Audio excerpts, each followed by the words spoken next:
I think I said more or less the same things. What I'm about to say is what I mean to say. When I first drove the new Kia Sorento, has it already been almost 2 years? That's kind of insane.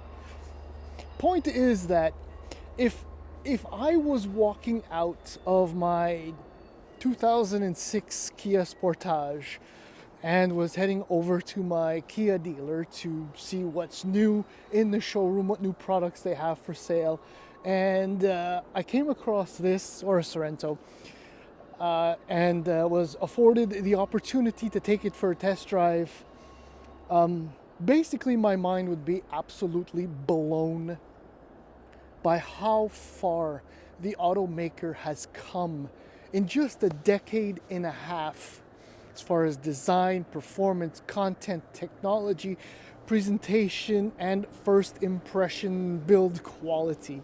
I mean, in fact, and I've said this probably before as well, I mean, the only thing 2022 or 2023 Kia models have in common, model year have in common with Kia products from 15 or even 10 years ago is the badge. And well, not even the badge, because the logo is new from almost 2 years ago. But the brand is what I'm trying to say. And look, the moment I drove off with this new, freshly updated 2023 Kia Telluride, look, if I didn't know what I know and didn't understand what I understand and would not have experienced what I've experienced over the last 2 years, I would frankly basically say that this is the best midsize three-row SUV your money can buy based on all the criteria I just went over: design, technology, value, performance, perceived quality, and all of that.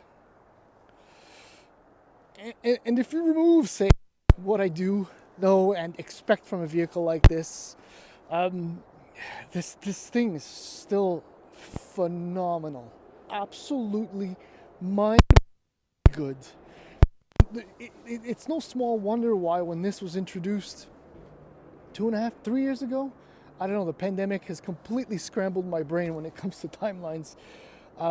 Why these SUVs were such a hot commodity, why everybody was killing themselves to get one because of all of that. And I'm repeating myself, but it still all applies to this freshly updated 2023 SUV. So in the following video, you may have guessed that we're going to do a one lap, probably like 6 or 7, of this 23 Telluride, and then take it for a ride, and I'll tell you more. Just in there, please. Thank you. Okay, so any modern, handsome SUV has to, well, be modern and handsome, and the Kia Telluride for 2023, no, in fact, from the onset, the Kia Telluride has been one of the more attractive SUVs in its three-row midsize segment. And for 2023, as I said, it's been mildly updated. It's very subtle, in fact, the nip tuck here, different front end, slightly different rear end.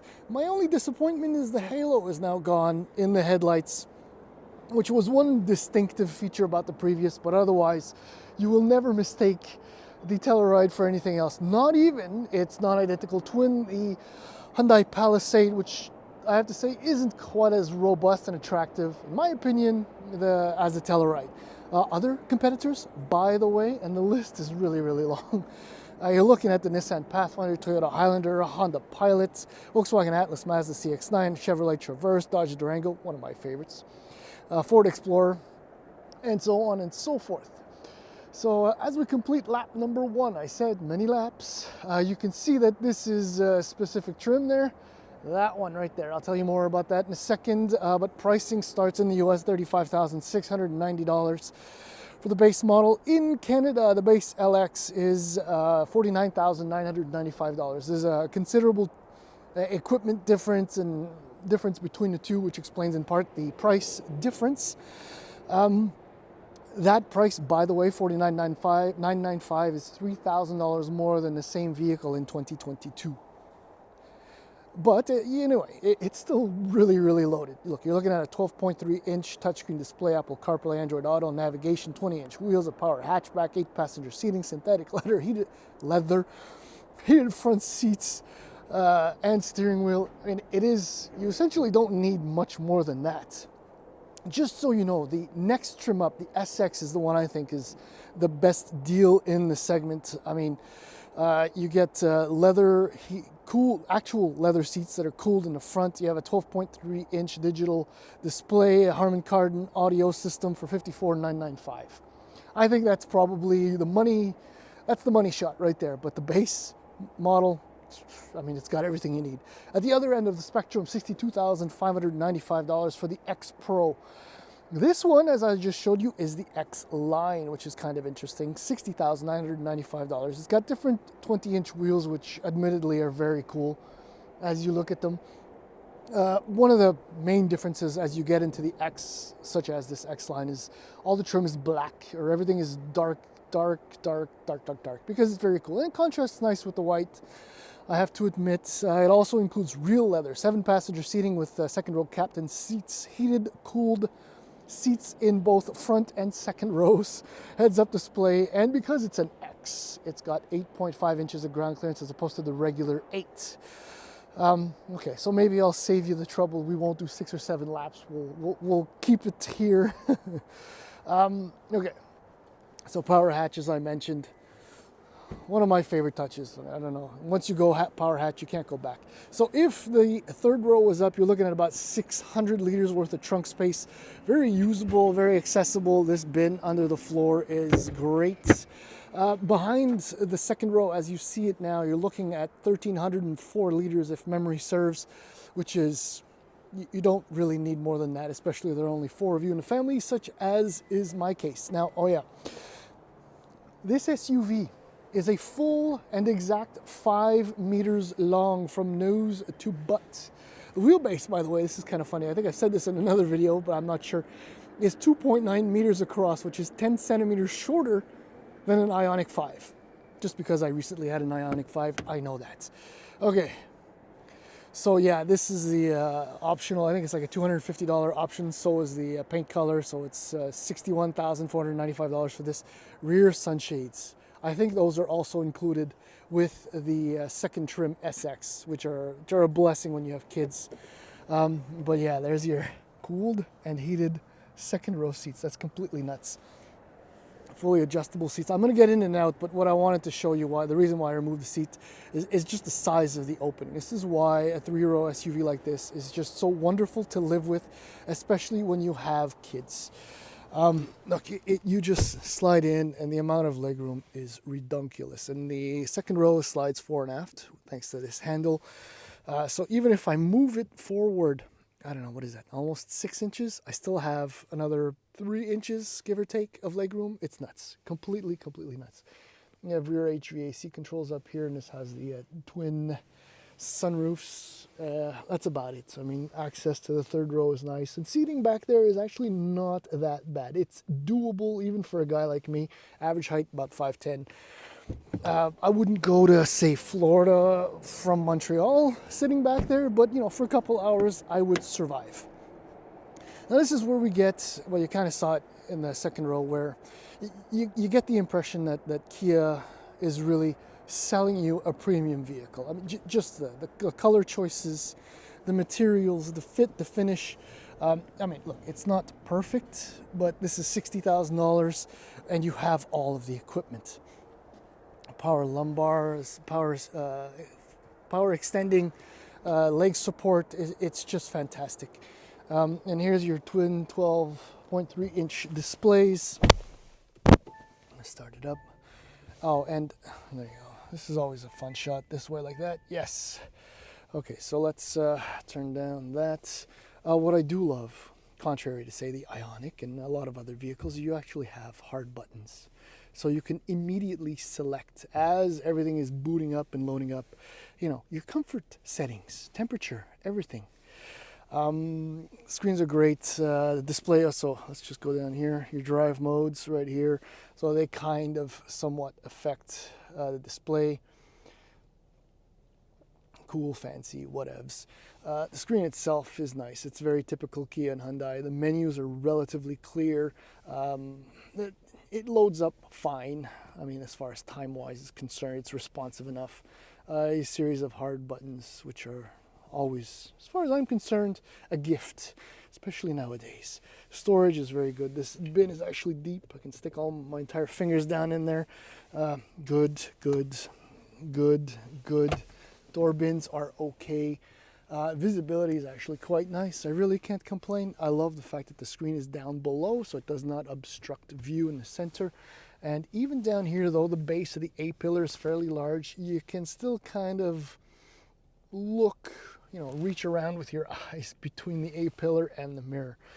Driving position is not that bad. The steering wheel has just enough buttons, great grip. I mean, honestly, it's really nice.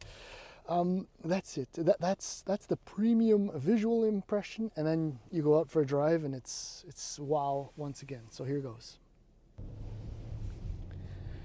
And yes, I mean, once behind the wheel, the amazement continues. Again, that hypothetical 2006 Sportage. I mean, you get behind the wheel of this and you drive off, and in your mind, you're thinking, isn't this what a Mercedes-Benz is supposed to feel like? Not a Benz like the EQS I recently drove. No, that's a different story. But just the immediacy of the level of refinement, the comfort, there's a luxurious premium feel to the driving experience, and it's not something that kind of comes over you after many minutes and kilometers behind the wheel. It's instantaneous. So if the design, the value, and the looks on the inside, if they've blown you away, it just gets better from there.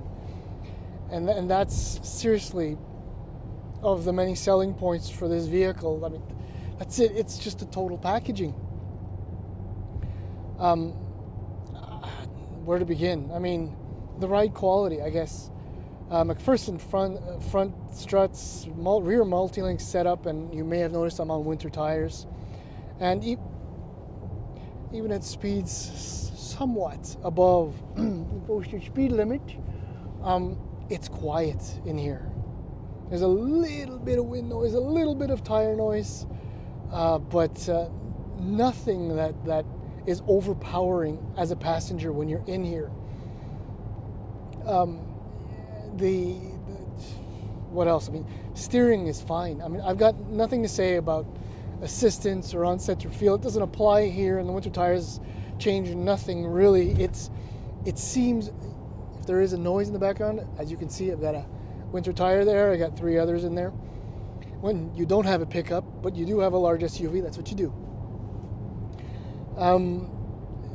What was I saying? Yeah, steering. But the braking, however, it's really good. Pedal response is immediate. You really feel the power. It's very reassuring. Also reassuring is the power. I mean, the standard for all trims. Wow. 3.8 liter V6 puts out 291 horsepower at 6,000 RPM, 262 pound-feet of torque at 5,200 RPM. So you kind of have to hold it in for a long time to get the most out of the V6. But there's still a huge amount of torque low down. So in the city, and throttle response, and mind you, I've been in comfort almost exclusively the entire time I've had with this car, close to 300 kilometers now. And it's perfect. It's so perfectly in tune with the vehicle that it is and the way it's supposed to behave.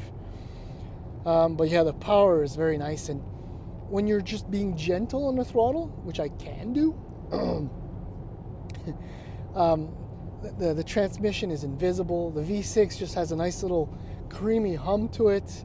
And the fun part is, even in comfort mode, as always, when you roll onto the throttle, the transmission bangs away at the gears as though it didn't need to survive until tomorrow. And the V6 kind of comes to life and makes this pleasant noise. It's